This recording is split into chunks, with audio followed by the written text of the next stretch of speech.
نماز پڑھنے والے اگر نماز کی روح سے آشنا ہو جائیں کہ یہ محض اوپر نیچے ہونے کی مشق نہیں ہے، بلکہ یہ اللہ کے حضور اپنی نیازمندی کا اظہار ہے، اپنے عجز کا اظہار ہے، تو پھر نماز ان کو وہ مقام دیتی ہے اور وہ شعور بخشتی ہے کہ جو بے نمازی کے نصیب میں کہاں۔ انسان کے اشرف اعضاء اس کے سر میں ہے، بولنے کی قوت زبان سر میں، دیکھنے کی قوت آنکھیں سر میں، سننے کی قوت کان سر میں، سوچنے کی قوت دماغ سر میں، سونگھنے کی قوت ناک سر میں، اور یہ سر مالک کے در پہ۔ اور زبان سے بندہ کیا کہہ رہا ہے؟ سبحان ربی الاعلی، مالک تو سب سے اعلیٰ ہے۔ اور اپنا رویہ اور عمل کیا ہے کہ اپنی ناک بھی خاک پہ رکھی ہے، پیشانی بھی خاک پہ رکھی ہے، اور باقی اعضاء بھی خاک پہ ہیں۔ تو گویا عملاً یہ بتا رہا ہے مالک مجھ سے نیچا کوئی نہیں اور تجھ سے اونچا کوئی نہیں۔ اور اگر وہ نماز کی روح سے آشنا ہو جائے تو سجدے سے سر اٹھانے سے قبل اللہ سارے اس کے بوجھ اتار دے، اس کے من میں روشنیاں کر دے۔ تو نماز بندگی کا شعور دیتی ہے، من میں چراغاں کرتی ہے۔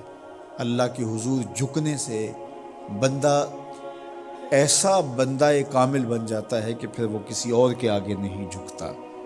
تو اپنی اولاد کو نماز کی محبت دو، نماز کی ترغیب دو، نماز کی عادت دو اور نماز کا حکم دو، اور ان کی عادت راسخ ہو جائے، طبیعت میں پختگی کے ساتھ نماز کو اختیار کرنا ان کی طبع میں جم جائے۔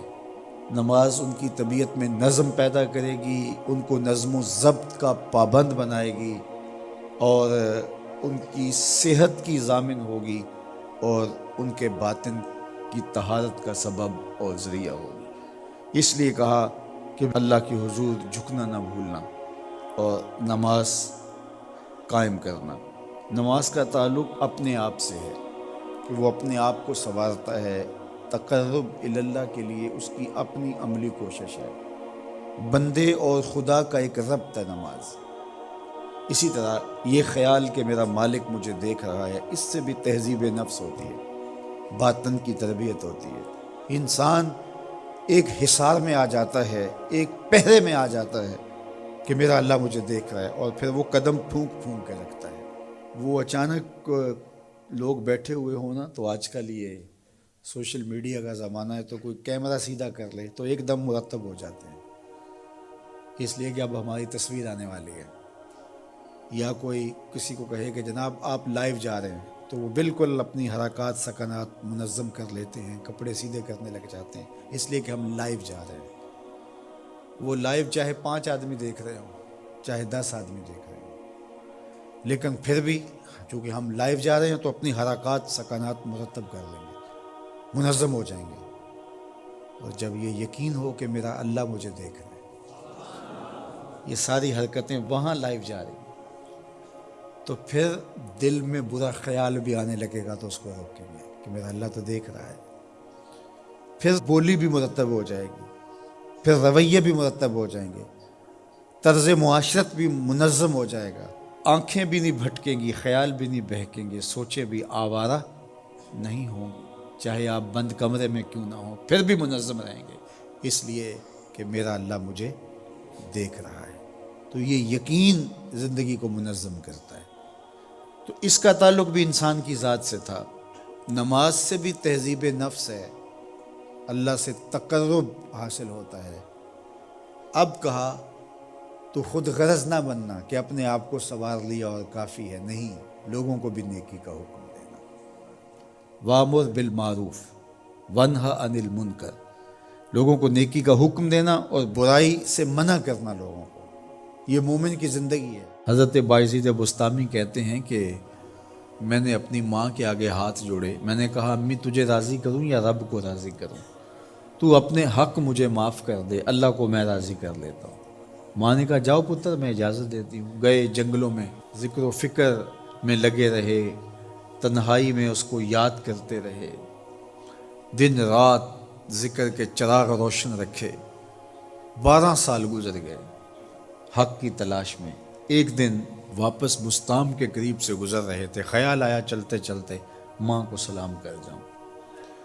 دروازے کو دستک دینے لگے تو اس خیال نے ہاتھ روک لیا کہ ساری زندگی ماں کو سکھ تو دیا کوئی نہیں، اب دکھ بھی کیوں دینے لگے ہو؟ رات کا ایک پہر بیت گیا ہے، سردیوں کی لمبی رات ہے، ماں بستر میں لیٹی ہوگی، تیرے لیے اٹھے گی، دروازہ کھولے گی۔ دروازے کے ساتھ ہی لگ کے بیٹھ گئے اور ساری رات کاٹ دی، اس خیال سے کہ ماں کو تکلیف نہ ہو۔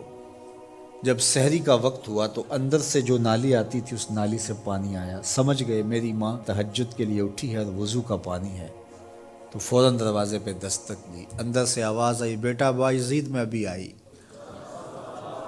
مائیں بیٹوں کے دستک کے انداز سے جان لیتی ہیں یہ کس بیٹے کے ہاتھوں کا لمس ہے۔ 12 سال کے بعد آئے، دستک دی، کہا بیٹا بایزید میں ابھی آئی۔ ماں کی تو نگاہیں ہی دروازے پہ رہتی ہیں۔ اللہ اکبر۔ کہتے ہیں کہ ماں نے دروازہ کھولا، 12 سال جنگلوں کی خاک چھانتے بیت گئی تھی، پراگندہ صورت، بکھرے ہوئے بال، پھٹے ہوئے کپڑے۔ میری ماں کی جب نگاہ میرے پہ پڑی تو اس کی چشمان سے موٹے موٹے آنسو ٹپکنے لگے، اور اس نے ایسے ہاتھ پھیلا کے کہا، مالک میرا بیٹا بایزید تیری طلب میں نکلا تھا، تو نے ابھی تک اسے اپنا قرب نہیں دیا۔ حضرت بایزید بستامی کہتے ہیں 12 سال کی ریاستوں سے جو کچھ نہیں ملا تھا ماں کے اٹھے ہوئے ہاتھوں سے مل گیا۔ میں نے کہا مالک میں تجھے کہاں ڈھونڈ رہا ہوں، تو کہاں موجود ہے؟ تو ماں باپ کی رضا اللہ کی رضا کا دروازہ کھولتی ہے۔ جن لوگوں کے ماں باپ ناراض ہیں اور وہ جا کے پیر صاحب کی خدمت کرتے ہیں، اور میاں ماں کے قدم چومو، باپ کی ٹانگیں دباؤ، ان کی خدمت کرو، تمہارے پہلے مرشد وہ ہیں، ان کو راضی کرو، پھر کسی شیخ کامل کی صحبت میں آنا، دیکھو کیسے دل کی بند کھڑکیاں کھلتی ہیں۔ ایک مرشد تو ناراض کر رہا ہے اور دوسرے مرشد سے تمہیں کیا ملے گا؟ تو راستہ یہیں سے کھلے گا۔ والدین کو کبھی ناراض نہ کرو، والدین کو کبھی دکھ نہ دو، والدین کو کبھی تکلیف نہ پہنچاؤ، اور والدین کو بھی چاہیے کہ اپنی اولاد کو اپنا نافرمان نہ بنائے۔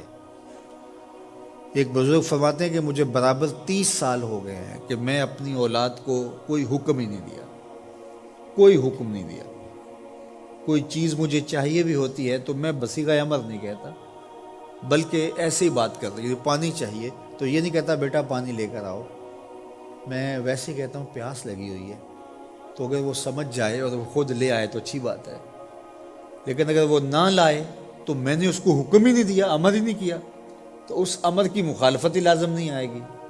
تو کہا 30 سال برابر گزر گئے ہیں، میں نے اپنی اولاد کو حکم نہیں دیا کہ کہیں وہ میری نافرمان نہ ہو جائے، کیونکہ اگر وہ نافرمان ہو گئی پلے کچھ نہیں رہے گا۔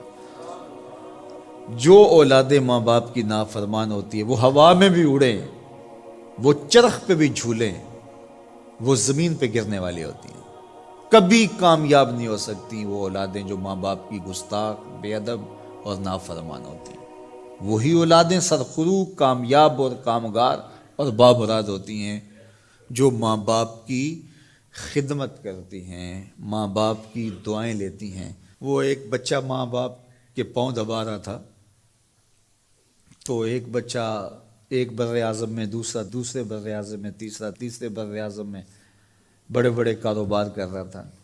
تو کوئی اس کا دوست ملنے آیا، اس نے کہا کہ اس نکمے کو بھی کہیں بھیج دو، فلاں جو ہے وہ یورپ میں ہے، فلاں امریکہ میں ہے، وہاں اتنی بڑی کمپنی اس نے کھولی ہوئی ہے، اس نکمے کو یہاں بٹھایا، اس کو بھیج دو، یہ تو نکمہ کسی کام کا نہیں۔ کہا یہ نکمہ ہی تو میرے کام آ رہا ہے، کہ نکمہ ہی تو میرے کام آ رہا ہے۔